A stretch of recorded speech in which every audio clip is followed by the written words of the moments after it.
아이유의 아침 눈물, 아래 중국 가수 이름과 회사가 적혀 있어요. 이승철의 서쪽 하늘, 저작권자는 빌리브 뮤직 등 음악 권리 단체 3곳. 그런데 지금 누구한테 저작권료가 가냐? 중국 회사, 중국 가수들입니다. 사실 이런 문제는 정부 차원에서 나서서 바로 잡아야죠. 실태 파악을 지금 시키고는 있거든요. 안녕하세요. TV에서 못 보는 이야기 This is 김 기자입니다. 여러분, 먼저 노래 듣고 갈게요. 지금 들리는 이 노래 너무 유명하죠? 저도 개인적으로 정말 좋아하는 곡인데요. 이것도 명곡입니다. 제가 여기서 이렇게 노래를 틀면 이 노래를 만들고 부른 사람들 이승철, G.O.D에게 저작권료가 갈 거예요. 그런데 지금 누구한테 저작권료가 가냐? 중국 회사, 중국 가수들입니다. 우리가 사랑하는 가수들 저작권료 중국에 도둑질 당하고 있습니다. 우리 노래인데 중국에서 저작권료를 가져간다? 어떻게 된 건지, 어떻게 대처해야 하는지, 우리 정부 뭐 하는지까지 이번에도 최선을 다해 털었습니다. 썰만 풀지 않는 This is TV에서 못 보는 찐 이야기 시작할게요. 일단 현재 유튜브에서 중국 회사로 저작권이 넘어간 걸로 보이는 한국 곡들 한번 볼게요. 아이유의 아침 눈물, 아래 중국 가수 이름과 회사가 적혀 있어요. 토이의 좋은 사람, 마찬가지죠. 이승철의 서쪽 하늘, 가수 샤오미미, 노래 쉐후이전씨, 저작권자는 빌리브 뮤직 등 음악 권리 단체 3곳. 유나 기다리다, 프리스타일 Y, 다비치 난 너에게, 하나같이 가수, 음반 회사 다 중국어로 써 있습니다. 이게 어떻게 된 일이지? 자, 1차적인 원인 제공, 중국 회사에 있겠죠. 중국 음반 회사가 우리 가요에 번안곡을 올리면서 자기 곡이라고 유튜브에 등록을 한 거예요. 노래에 깔리는 MR 있죠. 반주는 그대로 두고 가사만 고쳐서 중국 가수가 부른 거죠. 자, 그런데 이걸 유튜브가 저작권자로 등록을 해줍니다. Content ID can recognize audio, video, and even melodies when they've been covered or imitated. 유튜브 시스템의 허점이 여기서 드러나죠. 먼저 찜하면 내 거 되는 건데요. 그러니까 예를 들어 유나의 기다리다를 유튜브에서 우리가 듣잖아요. 유나한테 저작권료가 가는 게 아니라 중국 가수한테 가는 거죠. 이게 대체 어느 나라 법인지 진짜 황당한데요. 도둑질 당한 우리 곡. 여기서 핵심은 어떻게 되찾아오냐 이거죠. 너무 답답해서 관계자들에게 연락을 다 돌려봤습니다. 우선 한국음악저작권협회 입장에 따르면요. 저작권료는 작사와 작곡 저작권과 가수와 음반 제작사 저작권으로 나뉘는데 작사, 작곡 저작권료는 다행히도 넘어가지 않았다고 합니다. 하지만 가수와 음반 제작사는 중국으로 넘어가고 있는 걸로 보인다는 거예요. 그래서 이번엔 가수, 공연자 등을 대변하는 실현자 연합회 측에 연락을 해봤는데요. 항상 파악을 하고 있는 상황이고 그 회원분들께서 저희 쪽에 조언을 구한다던가 뭐 이러면 저희 쪽에서도 이 부분을 좀 안내를 드리고 조언을 드릴 수 있는 정도로는 가능할 것 같긴 한데 사실 저희 쪽에서 석권이 없기 때문에 이 부분이 조금 애매하긴 합니다.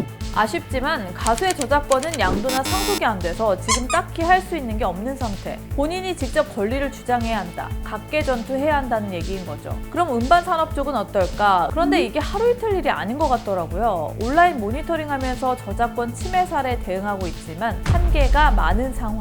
여기도 쉽지는 않아 보입니다. 그래서 소송으로 해결 가능한지 연예 매니지먼트 협회 고문 변호사인 강진석 변호사님에게 물었습니다. 저희가 손해배상 청구나 부당이득 반환 청구 같은 거를 할 수 있을 것 같아요. 근데 예. 절차적으로는 어려움이 있을 수 있어요. 왜냐하면 그 당사자들이 한국에 있는 것도 아니고 그런 걸 찾아내는 것 자체가 쉽지 않은 과정이 있고 유튜브에서 사실은 개인정보를 잘 제공해 주질 않거든요. 소송을 저희가 만약에 한다고 하더라도 그래서 그런 문제 때문에 실질적으로 소송하는 절차적인 어려움이 있을 수 있어요. 소송도 쉽지 않다. 그러면 현실적으로 뭘 할 수 있을까요? 사실은 유튜브에다 그렇게 시스템을 좀 만들 수 있게끔 하는 게 필요하고 그리고 절차상 어려움은 있지만 어쨌든 형사상 어떤 이런 검증 시스템을 좀 잘할 수 있도록 하는 그런 어떤 개선책 같은 거? 소송이 가능하지만 현실적으로는 유튜브 측에 시스템 개선을 요구하는 게 나을 거라는 거죠. 실제로 프리스타일 Y의 경우에도 중국에서 대박이 났지만 못 받은 저작권료가 수십억. 소송도 몇 년째 진전이 없는 상황이라고 하는 걸 보니 쉽지 않아 보이긴 합니다. 여러분,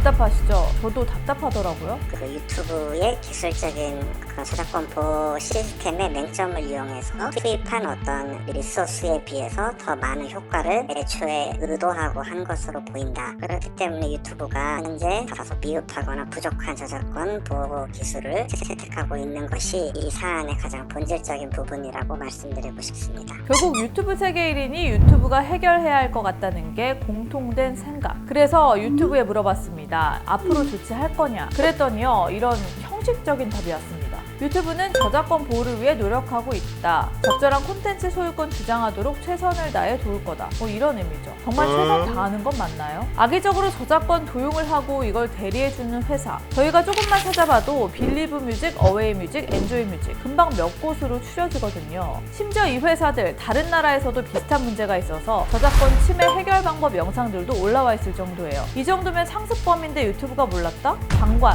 아니면 방치 아닌가요? 유튜브 운영 정책을 보면 계속 남의 저작권을 도용 등록하면 아예 콘텐츠 아이디 사용 권한을 박탈할 수 있다고 하거든요. 우리 가수들이 자신의 느낌과 해석을 담아 고민하고 연습해서 만든 곡들, 그 저작권료를 홀라당 가져가게 놔두실 건가요? 한국저작권협회도 유튜브 측에 저작권료 정상 배분 요청과 과거 사용료 소급을 요청했다고 하는데요. 이제 유튜브가 조치를 취할 차례입니다. 20일, 자정을 조금 넘긴 시간이거든요. 그런데 지금 제가 확인을 해봤더니 브라운 아이즈의 벌써 1년 2회로 되어 있던 저작권자 이름이 지니뮤직 그리고 브라운 아이즈로 바뀌어 있습니다. 다른 것들은 아직은 변화가 없는 것 같은데 지금 하나씩 그래도 정상화되고 있는 것 같습니다.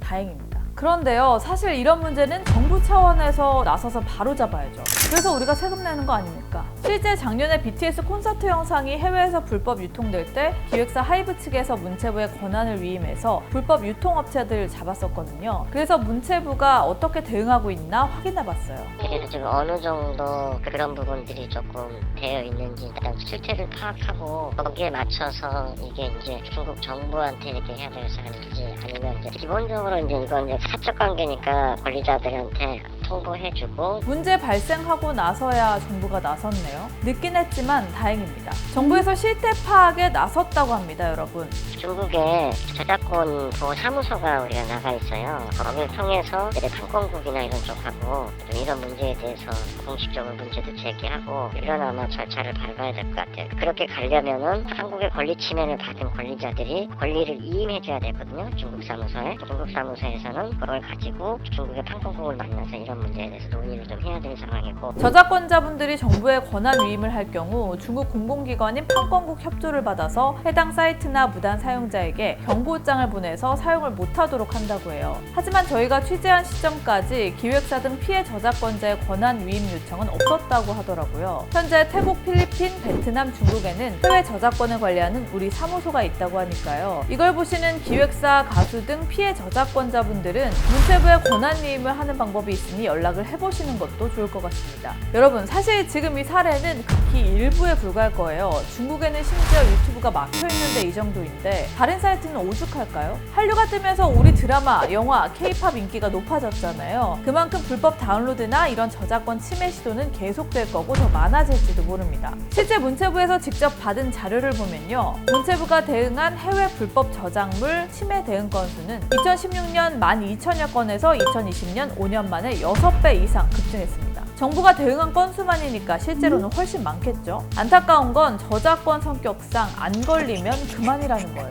그리고 저작권자가 일일이 찾아서 문제 제기를 할 수밖에 없다는 거. 그래서 디스이즈 구독자 여러분이 K 콘텐츠를 위해 해주실 일이 있습니다. 저작권 침해가 의심되는 콘텐츠를 찾아서 당사자에게 알려주시고 유튜브에도 신고해 주시는 겁니다. 제가 어릴 때부터 즐겨 듣던 추억의 노래들이거든요. 여러분도 그렇지 않나요? 강원도 한중문화타운 사업을 사실상 무산시켰듯이 우리 추억을 지킬 수 있습니다. TV에서 못 보는 이야기 디스이즈 오늘은 여기까지입니다. 요즘 제보 주시는 분들 이거 취재해줬으면 좋겠다 연락해주시는 분들 정말 감사합니다. 일일이 답변 못해도 다 자세히 보고 있으니까요. 섭섭해 마시고 계속 연락 주시면 됩니다. 디스이즈는 항상 열려 있습니다. 저희 제보 메일 아시죠? 여기 아래 띄워드리는 이 주소로 보내주시면 되고요. 저희 구독, 좋아요, 알림 설정 안 하신 분들 지금 얼른 해주시면 됩니다. 디스이즈 다음 주에 만날게요.